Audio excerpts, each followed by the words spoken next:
it's called a newspaper.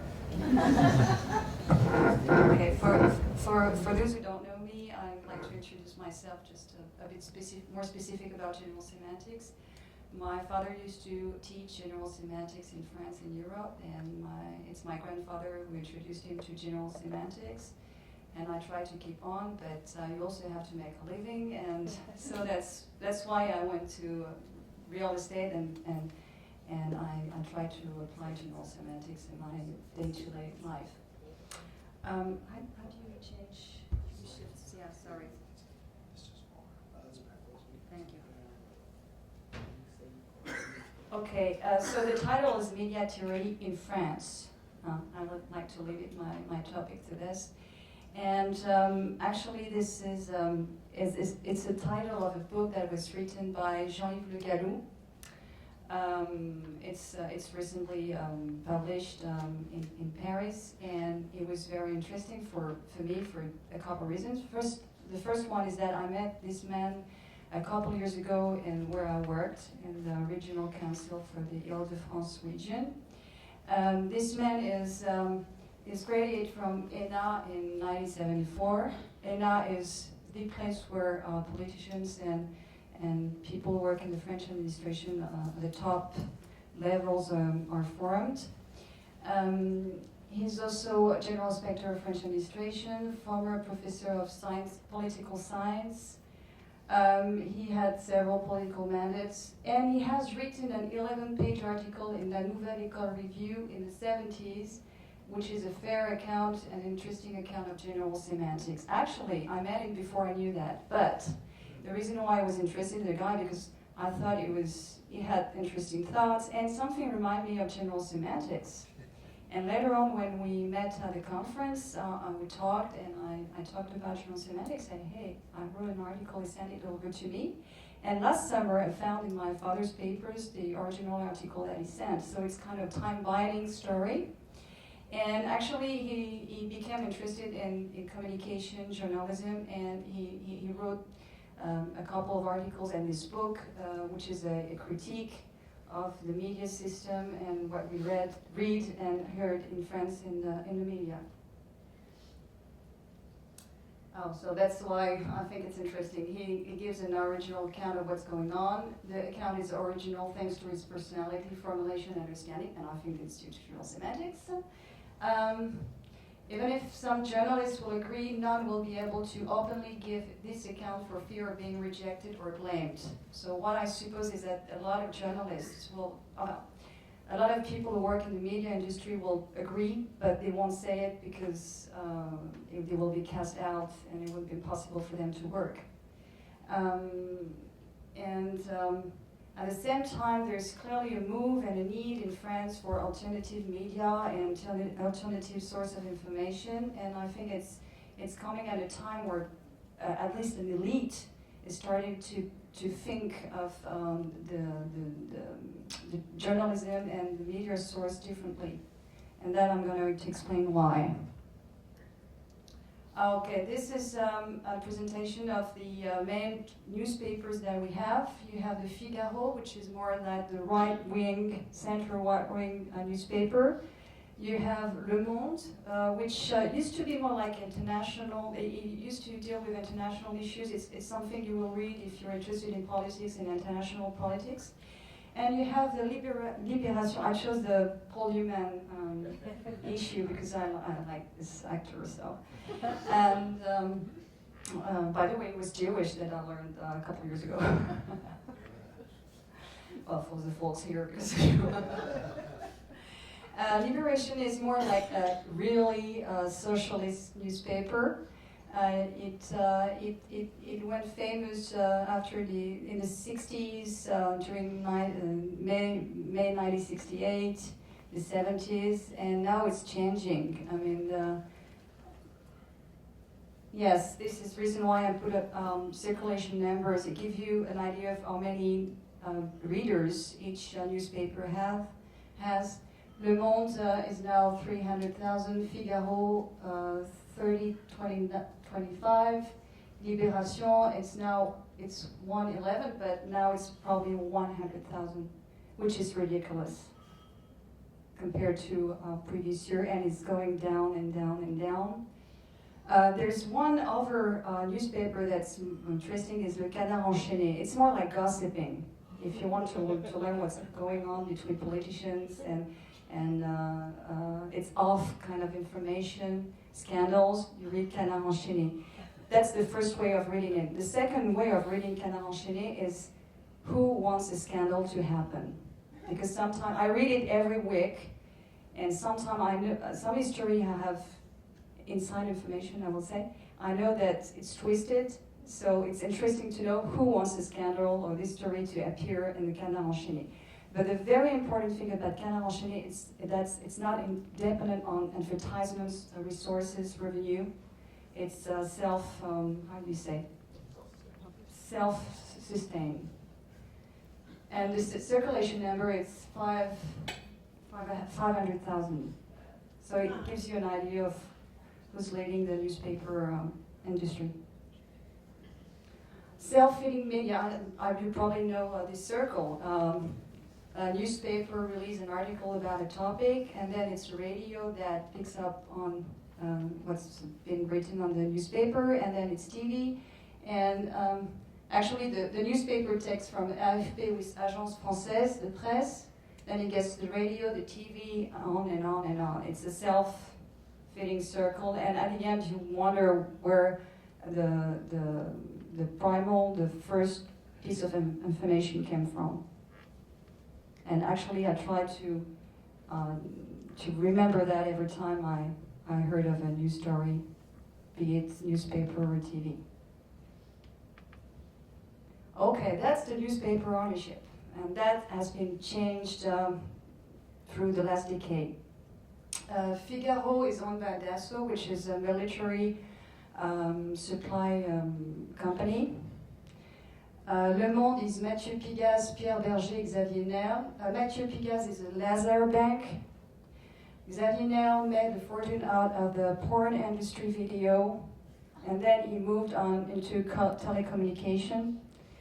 And Pierre Berger was the former boyfriend of Yves Saint Laurent. He has a fortune, and he's really into financing political candidates like Ségolène Royal, if you heard of her.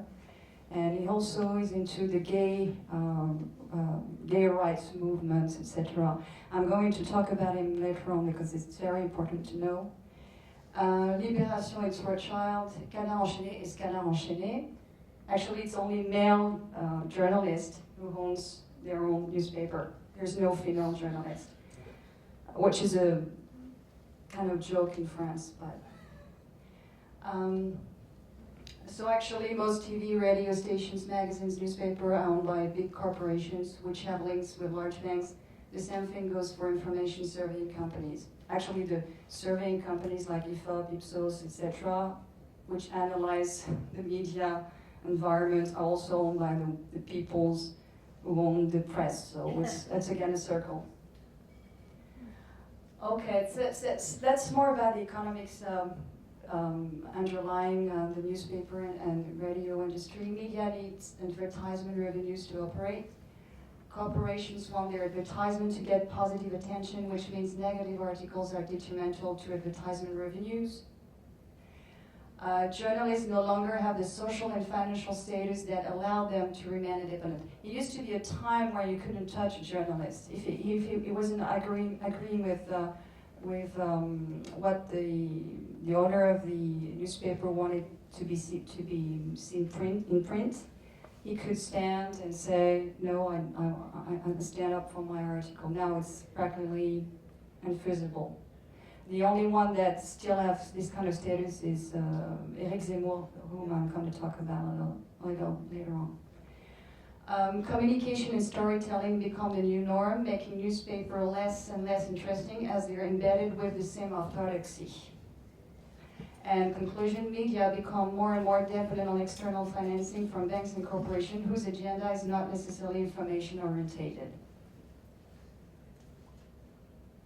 So what do I call intellectual orthodoxy? Media owners promote mainstream thinking, and mainstream thinking is shaped by the ideology and beliefs of media, journalists, and entertainers. The goal for most journalists is not to distinguish true from false, but good from evil. French journalists don't wear uniforms, but their minds are uniforms. Their ideology is shaped early on in the French School of Journalism, and that's where we get to the political side of it. It's that practically 80% of journalists are what we call socialists. It's not the socialism that you can hear. I mean, the image or the picture you have of a socialist journalist in the US may be different from what we call socialist in France. In this case, we talk about Trotskyists, former Trotskyists, socialists. There was a poll in 2012 during the presidential election in the School of Journalism of Lille and another School of Journalism.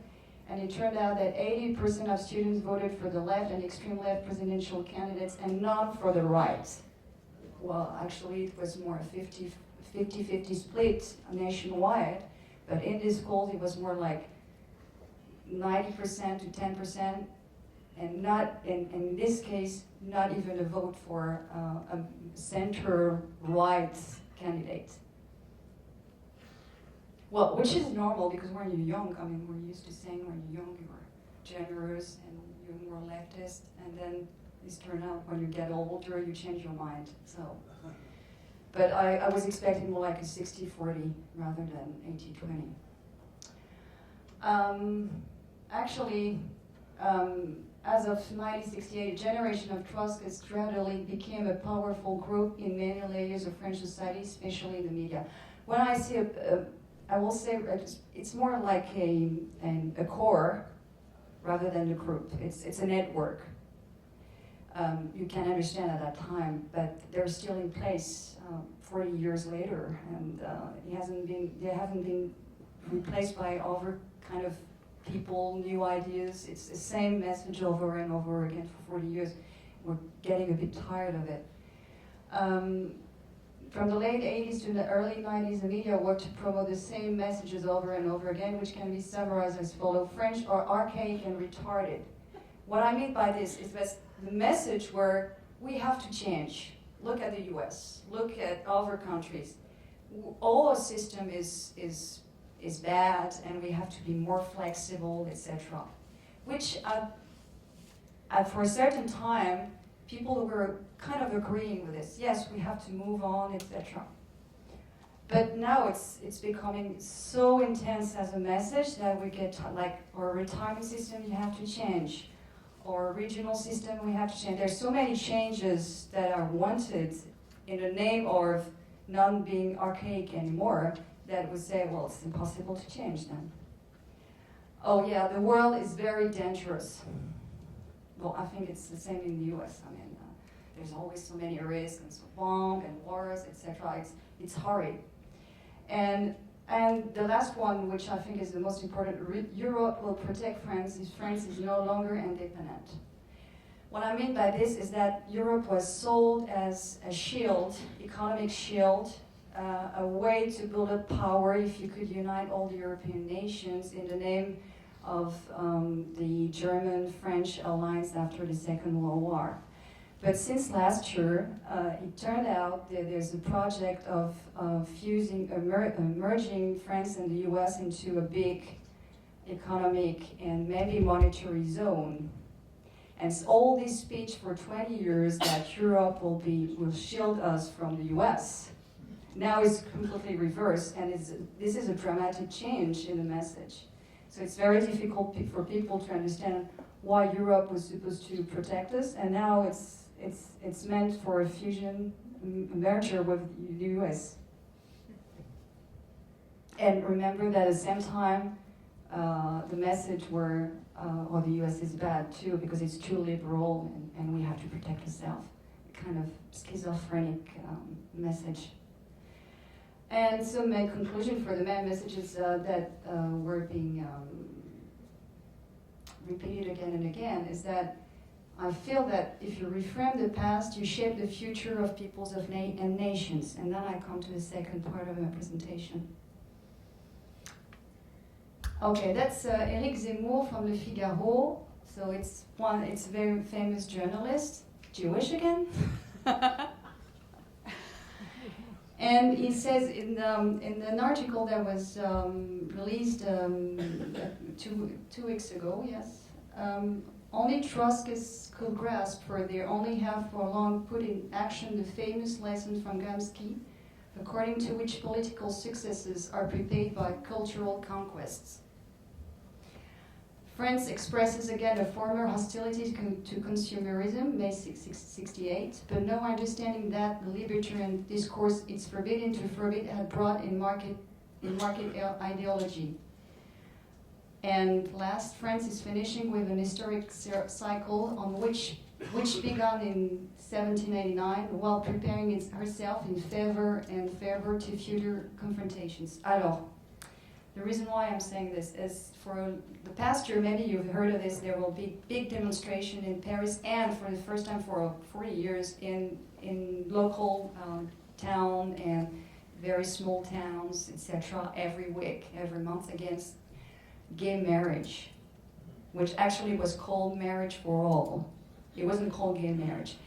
10 years ago, there was created Pacte Civil de Solidarité, which meant that two homosexuals could unite legally and their property protected, their rights protected. But now they passed a law that says you can get married, and the next step you can have children together, and you can. Okay, we know what's the story behind. You can hire a woman, she can wear the child for you, and it will be your legal child, etc., etc. And there was a semantic trick. They called it marriage for all. Like if it was forbidden for some people to get married. And that's where Pierre Berger took a very important part in favor of this marriage for all. He basically said, well, I don't see the problem with having a woman wearing a child for a gay couple. It's like working. You can get paid for it. That shocked the entire nation to a point where some people didn't understand why the people were on the streets, not fighting for income, raise, not fighting for social protection. They were fighting because they said, this is going too far. It's like a mask that's falling apart. We know what's coming ahead. And actually, the demonstrations were against the destruction of the family. And then I'm coming to another part of my presentation.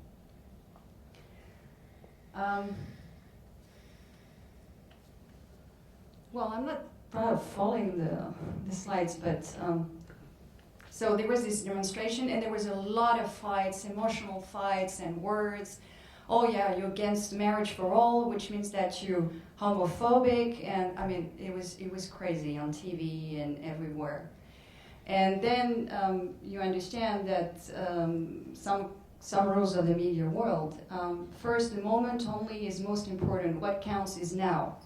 It was difficult to have a nice and easy conversation. And what is more important is the reaction, the violent reaction, and all the first around big events.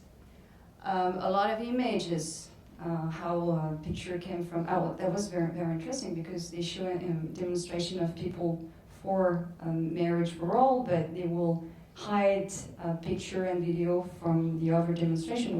We had about 1 million people in the street of Paris, and the media repeatedly said, oh, there's only 200,000 people. We knew it was impossible. How you see the Champs-Élysées completely dark with people. We knew that there was 1 million people in the street. Emotion steering events are better since they're weak in analysis. I think we practiced that early on. There's a lot of peopleization, general gossiping. We're more interested in who's dating who rather than who's doing what. And also you are what you show you are, and you may believe you are so. So it tends that it's a message that you bring about that's more important than what you're doing and the real action in the world. So, and that with this example of marriage for all, I can go into more details about what, maybe you know George Orwell, 1984. That's Newspeak. It's a new language that was created in his book, and we call it in French novlangue. And Jean-Yves Le Gallou used another term that I really like. It's moulag. It's a combination of gulag, but verbal. It's a gulag in your mind. And we use, so there are the different words that you use to create this newspeak. False friends, these words often means the opposite of what they're supposed to do, to mean. Subliminal words, they trigger repulsive reaction or approval. Marking words, they show one is a member of an elite or a class, or mimic those who are a member of these groups. Taboo words, they refer to ideas and thoughts which are not allowed to be expressed. And staggering words that are used to prevent from any critical thinking. Okay, I'll give you an example. False friends. So this is from an article, and young, hijab, 2 policemen were harried by young inhabitants. Young is identified with delinquents. Instead of saying delinquents, they say, I'll continue with my presentation. Instead of saying delinquents, they say young people, because they don't want to say they're delinquents in the streets. And it's very bad, because it means that young people are delinquents too. Recomposed family. Actually, it's 85% of recomposed family is a single mother. Instead of saying single mother, we say recomposed family. It's more classy. But then you have the fact that there's financial troubles, financial issues, and economic issues, mental issues with the fact that family are splitting. Taboo words, words you won't find in the media. Death, getting old, femininity, family, honor, strength, war. We prefer saying peace maintaining operation. It's nicer. Authority, order, normalcy, nation, roots, frontiers, enemy, religion. We'll use a lot of euphemism. Euphemisms, yeah? Thank you. Oh, Bobardor. That's a prize that Jean-Yves Le Gallou has organized every year. We give a prize to the biggest and the best lies you find in the media. It's the Golden Globes of media falsification. But I come to my conclusion. But I think what's going on, and I'm being very optimistic, which is I'm not familiar with being optimistic, but I'm trying hard. Too much propaganda kills propaganda. For instance, in April 2012, The Parisien, there's a lengthy article about demonstration in Russia against Putin, saying that 120,000 people were against Putin in the streets, with picture of people displaying slogans. Looking more closely at the picture, one could see it was written Putin Président. Actually, they used a picture of pro-Putin demonstrators. It could be a mistake, but it was funny. Fox News channels showed videos of violent demonstration against Putin in Moscow. Unfortunately, a closer look showed these were taken in the streets of Athens with palm trees and Greek written all over the shop fronts. That's the TKKADM. It's another concept of Le Gallou that I find interesting.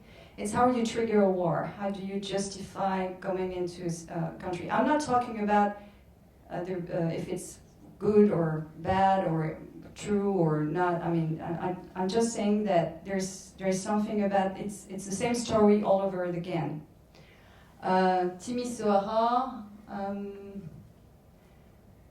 Okay, maybe I give the last example because it's clear and it's the arms of massive destruction. Well, we're still looking for them. Timisoara, it was said that 5,000 dead corpses were found in Romania, prompting the fall of Ceausescu. It was eventually revealed these were a dozen and died of natural causes. So every time we say this guy is very bad, so we have to move and go to the country and fight a war very far from here, not so far from us. Also Libya. Gaddafi is so evil. Libyans are rebelling against such a tyrant. France should help, prompting military action. France were not very happy about going to Libya. Even though we were certain that Gaddafi was a monster, it didn't make sense because we invited him over to the Champs-Élysées, July the 14th, the national feast. So you don't invite someone and then two years later you fight a war to get rid of him. Syria is a big deal out. 95% of French people are against intervention in Syria because we have the feeling that it doesn't make sense. There's something behind it. And Iran, that's the next target. So solutions ahead, my analysis. It can get better, right? Happy end. We're in the US, so. To manipulate people's imagination and information system, you need to understand what they believe in and distinguish what they believe in from what you want them to believe. That's very important. You have to be kind of schizophrenic. It thus means that you must have a logic system that includes but is larger than people's logics. That will be people's logic, that will be yours. That will be Aristotelian logic, and this will be non-A. But what if the level and quality of education and knowledge of the media people and elite are becoming so low that it can't no longer make a difference between what they believe in and what they want people to believe in? In short, what if they are so ingrained with their own propaganda they can no longer hide the discrepancies between the movie show and real life events? And that, for instance, for the economic times we're in, the discrepancy between the media description of what's going on in the economic level and what people experience from day to day is so wide that you understand why people no longer read the newspaper in France and no longer trust the media information. The sign of this is the abuse of the same scenario in very short periods of time, making some stories very hard to believe. Another sign is a loss of connection between what is being said and what people experience in real life, especially in these times of financial crisis. And we in GS know that people can confuse words with realities, but an empty stomach usually don't. And that's it for today.